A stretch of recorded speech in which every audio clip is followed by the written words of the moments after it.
Sawa, mimi siko hapa kuuza candidate yoyote, but nimeshaandika checklist ya ule candidate ambaye nataka, na wakati nitakuwa nachagua candidates nitaangalia kila mtu na hiyo checklist yangu. Nimesema nimeshatayarisha checklist yangu ambayo nitatumia kuchagua candidate mmoja ule nitapigia kura, na checklist yangu nimeweka number 1 corruption, number 2 lies, number 3 integrity, number 4 nimeweka checklist. So ule candidate yeyote ambaye ata meet 10 over 10 of my checklist is the candidate I will vote for. So right now I'm not campaigning for any candidate, but what I would like to say is this. Nataka niseme kwamba Thomas Jefferson alisema when injustices become the law, resistance becomes a duty. When injustice become a law, resistance becomes a duty. Tena huyo Thomas Jefferson akasema people who own nothing have nothing to lose. People who own nothing have nothing to lose. What I would like to say today is that President Ruto has inflicted deep wounds in the hearts of Kenyans. Kenyans are hurting. President Ruto betrayed the aspirations of our Kenyan youth and shed their blood. The blood of our youth is littered on our streets. The blood of our youth is crying. I am saying that President Ruto and his government have failed, and they have remained with only one strategy, the strategy of intimidation, abduction, and murder. That is the only strategy that this government is still having, to intimidate us, to abduct us, and to murder us, so that we can submit. So that we can submit. I want to say that all the policies of President Ruto have failed, from agriculture to health to education. All his policies are lopsided and skewed policies that will not work for our country. And all his policies are geared towards self-aggrandizement and personal benefit. They are not geared towards hata ukisikia affordable housing. It is being pushed because of self-aggrandizement and personal benefit.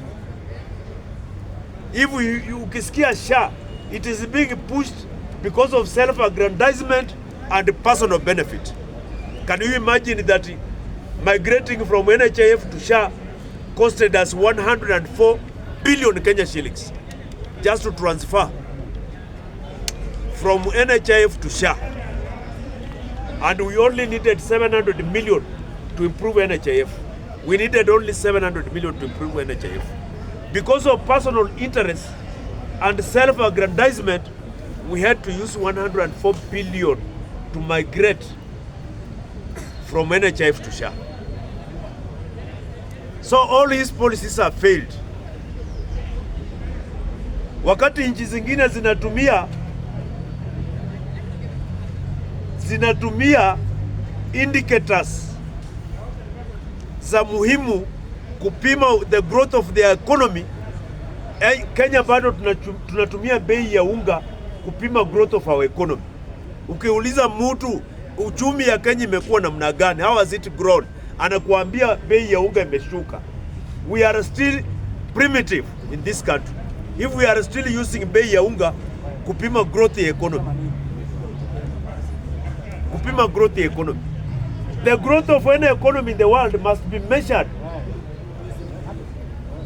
The growth of any economy in the world must be measured by the power to purchase among ordinary citizens, among the people who are lower, the lowest of the pyramid. Unapima uchumi na watu wako at the lowest of the pyramid, they are purchasing power, then unajua vile uchumi megrow. But right now in Kenya, people have no purchasing power. Today in Kenya, people have lost purchasing power. People have completely lost purchasing power. Na bado tunasema uchumi ya Kenya imekuwa. Sijui inflation has reduced from what to 3%. Sijui we have grown our revenue by 8%. Sijui we have done what. All theories, but nothing practical kwa mfuko ya mtu ambaye ako at the lowest of the pyramid. But bado wanatuchanganya tu. What is the logic? I'm asking you Kenyans, what is the logic in leasing our sugar companies instead of empowering sugar farmers to buy shares? What is the logic? Leasing to somebody for 30 years, to an individual, a proxy of people in government. Why can't we empower our sugar farmers so that they can buy shares instead of leasing the company to a person? What is the logic in building luxurious churches and the congregants who are entering those churches are paupers, are poor people? What is the logic? Kujenga makanisa kubwa, makanisa magnificent, makanisa mzuri, na wale ambao wanaingia kwa hiyo kanisa ni watu hoe hai, hawezi kuafford a meal in a day. A politician goes to get the best treatment in London, anaenda kupata the best treatment in London, the best treatment in South Africa. Akirudi nyumbani anawajengea kanisa. Bona wa South Africa wangejenga kanisa, angeenda kwa hospitali huko. London wangejenga kanisa, wangetumia pesa ya serikali kujenga kanisa, angeenda treatment huko. Do we need a church or a hospital? Do we need a church or a school? Kanisa tunaweza jenga wenyewe as a community. But our priority is education, food and healthcare. Our priority is not for a politician to build for us a church. What is the logic? Africa is said to have 60% of the most arable land in the world. 60%, 65, Africa. The most arable land in the world, Africa, is 65%. But Africa uses $45 billion per year. Africa uses $45 billion per year to import food. Yet we have 65% of the arable land in the world. Kenya, we are a net food importer. This country called Kenya, we are a net food importer. Tuna import chakula. Kenya, 60 years after independence, Kenyans, we are still importing food. And we have arable land. We are still importing food. Why are we not food secure? It is because of poor policies, skewed policies, lopsided policies. That is why we are importing food to date. That is why 22 million Kenyans cannot afford a meal in a day. 22 million Kenyans, 60 years after independence, 22 million Kenyans cannot afford a meal in a day. Which is 60% of our population. Which is 60% of our population. Watu milioni 22 hawezi kuafford chakula ya siku moja. Chakula tu ya ugali ya sukuma, ugali na sukuma hawezi kuafford. 22 million people cannot afford a Panadol. But there is one person who can afford the best treatment in London, a Kenyan. 22 million people cannot afford basic education. They cannot afford an exercise book for their child. But there is one person who can afford to pay 1 million fees per term for his child at Montessori school. 22 million Kenyans cannot afford a Panadol. But there is another person who can afford the best treatment in the best hospital in London. I'm talking about the gap between the rich and the poor in Kenya, which is getting wider and wider. There is a person in Kibera who cannot afford 50 shillings ya kumpeleka industrial kwa kibarua, and there is another person who owns 5 choppers. 5 choppers, 1 Kenyan. That is the difference between the poor and the rich in Kenya. And Mr. Chairman, I'm just concluding. And those people we are told are the middle class and the lower middle class. They are getting poor and getting to the lower pyramid, to the bottom of the pyramid. Wale watu ambao ni middle class, wale watu wanaandika maid, wanaandika shamba boy, wanaandika watchman. In this government, those people are getting poor. Badala ya kuandika maid, sasa analete mtu wa kufua twice a week. Because of this government. Those people are getting from the middle. When the middle class of a country dies, that country has collapsed. Hiyo nchi imeanguka. Because the bridge between the poor and the rich is the middle class. When the middle class is dead, then we have only 20 billionaires at the top and the rest are paupers, poor people. And you are pushing so much something called housing, affordable housing. For a person who cannot afford a meal in a day, priority in housing.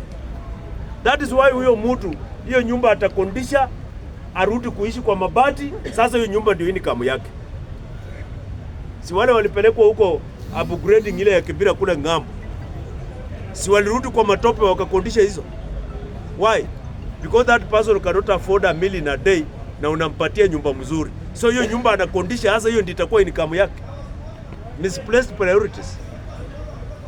What is the logic in building big highways and big railways when we have no factory and industry to support those big highways?